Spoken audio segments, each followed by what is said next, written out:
At 10 a.m. on the 13th of July 1943, Oberstleutnant Steinhoff, the commander of Jagdgeschwader 77, which was based in Sicily, received a message from General Adolf Galland. The western portion of Sicily will be evacuated. JG-77 will fly all serviceable aircraft to the mainland. Steinhoff knew what he had to do. Watching his fighters depart, he ordered the destruction of everything that remained. His men went berserk. Pent-up anger and frustration over the last few days, weeks and months found their valve in bonfires around the airfield. Fuel, ammunition, parts, tents, batteries, helmets, tires, crates and boxes. Everything was sacrificed to the flames. Even the damaged planes they had worked so tirelessly on in the vain hope to put them in the sky once more were not spared. The airfield became smoke-filled, the crackle of exploding ordnance making men dart for cover before returning to their duty of destruction. Steinhoff walked around his airfield, observing the carnage surrounding him. First Tunisia and now Sicily. How had it come to this? Steinhoff was right to ask. The Allies had only just driven the Axis out of their last African stronghold in Tunisia. Evacuating Africa, the Germans and Italians made a desperate dash over the Mediterranean Sea, with few fortunate enough to make it to Sicily.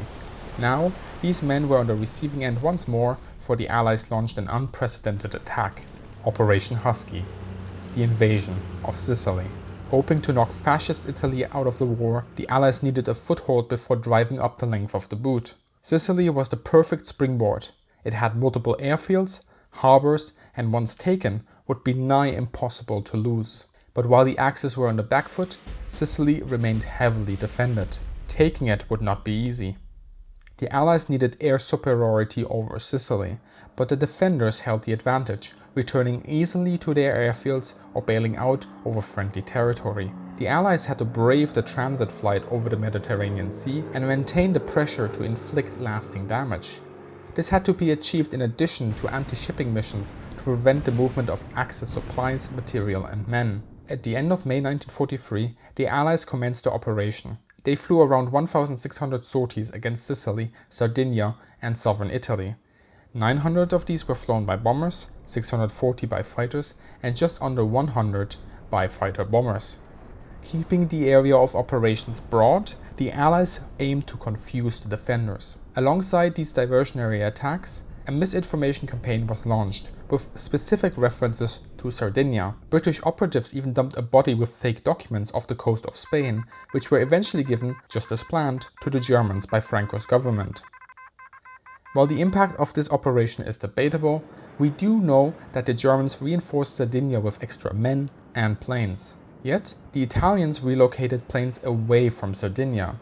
What is clearer is the impact of these early air attacks. Specifically targeting aerodromes, the Allies hoped to lure the Axis into a fight and to destroy them, either in the air or on the ground. In early June, the Allies briefly concentrated on taking the island of Pantarellia. Pantarellia provided them with an airfield capable of holding up to 80 fighters, and the strip was ideal for crippled bombers on their way home. Of course, by now the campaign did not bypass the attention of Hitler and the Oberkommando der Wehrmacht. As Fitzgerald-Black notes, Germany was already taking the threat that the Allies posed in the Mediterranean very seriously. A Zweite Fliegerkorps operation order dated 23rd of May stressed that Sardinia, Sicily and Crete were to be treated as an advanced defense line of southern Europe. Should the enemy succeed in gaining a foothold in one of these islands, he will have achieved a penetration into Fortress Europe, which would signify a grave threat to the defense of the mainland. Every last man and weapon must be rallied to prevent this happening. In response, Germany established new commands to prevent the penetration of Festung Europa, and from May to mid-July 1943, up to 40% of German fighter production went to the Mediterranean, a testimony to the intensity of the fighting there and the importance the Germans placed on the theater. With the capture of Pantarellia in early June, the Allies renewed their bombing offensive on Sicily.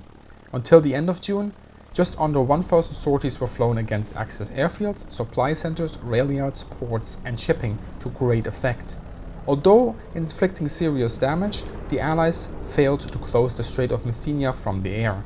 As a result, 40,000 men, 13,000 vehicles and 40,000 tons of supplies still managed to cross over to Sicily.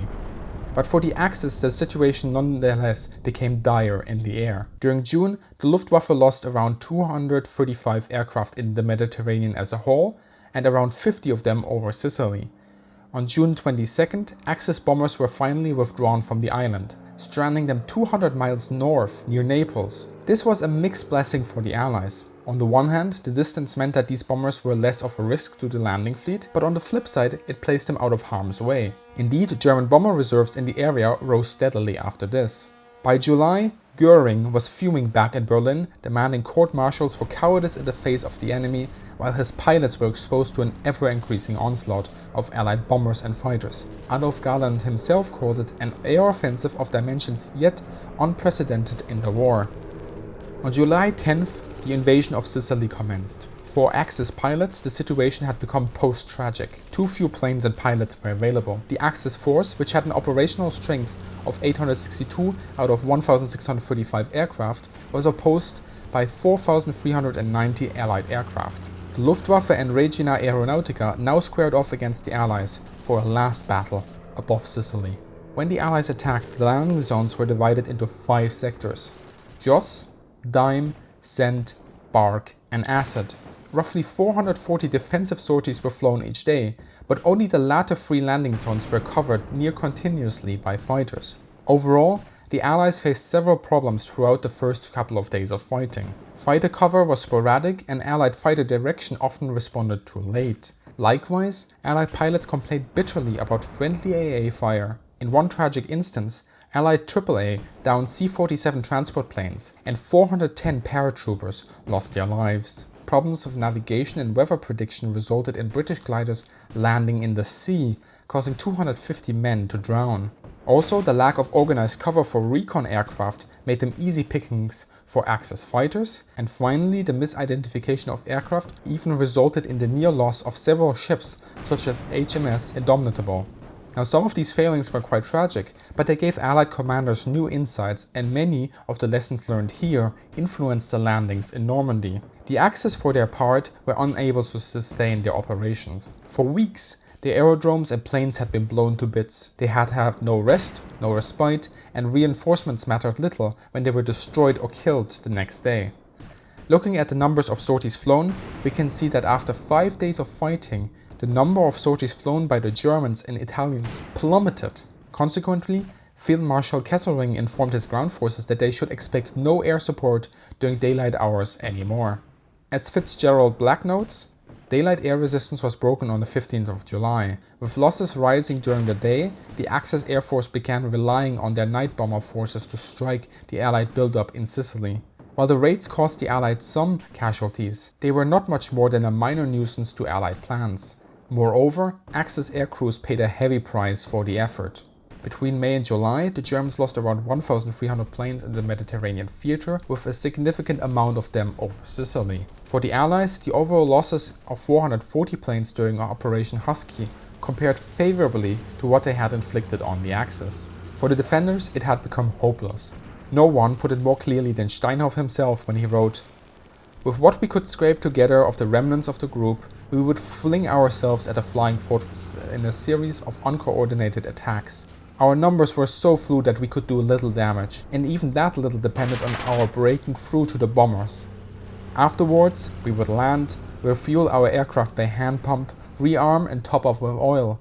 We would leap into slit trenches and shelters and wait for the bomb carpets to unroll over us. And then we would crawl out again, haul the wrecked aircraft to one side, repair any minor damage, and provided we still had enough machines to make up a modest formation, take off on the next patrol." The Allies had won a resounding victory in the Battle of Air Superiority, and Operation Husky benefited greatly from this success. In the battles to come, the Luftwaffe and Regia Aeronautica had little say.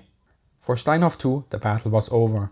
Standing in front of the burning hut that had once housed his operations room, he saw the last of his remaining pilots eyeing him. Walking over to his Messerschmitt, he beckoned them to get ready and take off. Climbing into his own craft, his crew chief grumbles a good luck, closes his canopy, and jumps off the wing. Taxiing up to the field, Steinhoff briefly pauses, observing the men around the field. Most had stopped working, looking at him with a mixture of jealousy and relief. Their work was nearly done, and they were ready to follow. But would they make it? Pushing these thoughts aside, Steinhoff looked forward. This was a takeoff like any other, he told himself, and opened the throttle wide. I'd like to thank Alexander Fitzgerald-Black for sending me a complimentary copy of his new book, Eagles over Husky, which provided a fantastic basis for this video. If you wish to know more about Operation Husky, check out his book. More information in the description below. I hope you enjoyed this video, and if you did, give us a like and share this video with your friends. Also make sure to check out my Patreon to help make these videos possible. A big thank you to Victoria Taylor for proofreading the script, and as always, have a great day, good hunting, and see you in the sky.